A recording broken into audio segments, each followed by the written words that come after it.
बच्चे ने दी माँ बाप को एक सीख।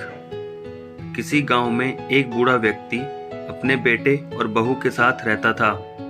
परिवार सुखी संपन्न था, किसी तरह की कोई परेशानी नहीं थी। बूढ़ा बाप जो किसी समय अच्छा खासा नौजवान था, आज बुढ़ापे से हार गया था। चलते समय लड़खड़ाता था, लाठी की जरूरत पड़ने लगी थी।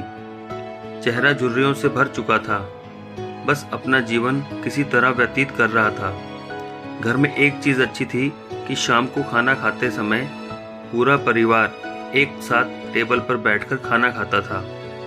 एक दिन ऐसे ही शाम को जब सारे लोग खाना खाने बैठे, बेटा ऑफिस से आया था, भूख ज्यादा थी सो जल्दी से खाना खाने बैठ गया और साथ में बहू और उसका एक बेटा भी खाने लगा। बूढ़े हाथ जैसे ही थाली उठाने को हुए, थाली हाथ से छिटक गई, थोड़ी दाल टेबल पे गिर गई। बहू बेटे ने घृणा दृष्टि से पिता की ओर देखा और फिर से अपना खाना खाने में लग गए। बूढ़े पिता ने जैसे ही अपने हिलते हाथों से खाना खाना शुरू किया तो खाना कभी कपड़ों पे गिरता, कभी जमीन पर। बहू ने चिढ़ते हुए कहा, हे राम, कितनी गंदी तरह से खाते हैं। मन करता है इनकी थाली किसी अलग कोने में लगवा देते हैं। बेटे ने भी ऐसे सिर हिलाया जैसे पत्नी की बात से सहमत हो। उनका बेटा यह सब मासूमियत से देख रहा था।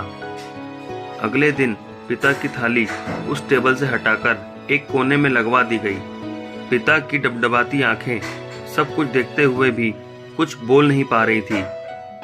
बूढ़ा पिता रोज की तरह खाना खाने लगा। खाना कभी इधर गिरता, कभी उधर। छोटा बच्चा अपना खाना छोड़कर लगातार अपने दादा की तरफ देख रहा था। माँ ने पूछा, क्या हुआ बेटे, तुम दादाजी की तरफ क्या देख रहे हो और खाना क्यों नहीं खा रहे? बच्चा बड़ी मासूमियत से बोला, माँ, मैं सीख रहा हूँ कि वृद्धों के साथ कैसा व्यवहार करना चाहिए। जब मैं बड़ा हो जाऊंगा और आप लोग बूढ़े हो जाओगे तो मैं भी आपको इसी तरह कोने में खाना खिलाया करूंगा। बच्चे के मुंह से ऐसा सुनते ही बेटे और बहू दोनों कांप उठे। शायद बच्चे की बात उनके मन में बैठ गई थी, क्योंकि बच्चे ने मासूमियत के साथ एक बहुत बड़ा सबक दोनों लोगों को दिया था। बेटे ने जल्दी से आगे बढ़कर पिता को उठाया और वापस टेबल पे खाने के लिए बिठाया, और बहू भी भागकर पानी का गिलास लेकर आई कि पिताजी को कोई तकलीफ ना हो।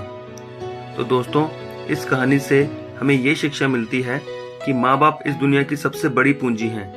आप समाज में कितनी भी इज्जत कमा लें या कितना भी धन इकट्ठा कर लें, लेकिन माँ बाप से बड़ा धन इस दुनिया में कोई नहीं है।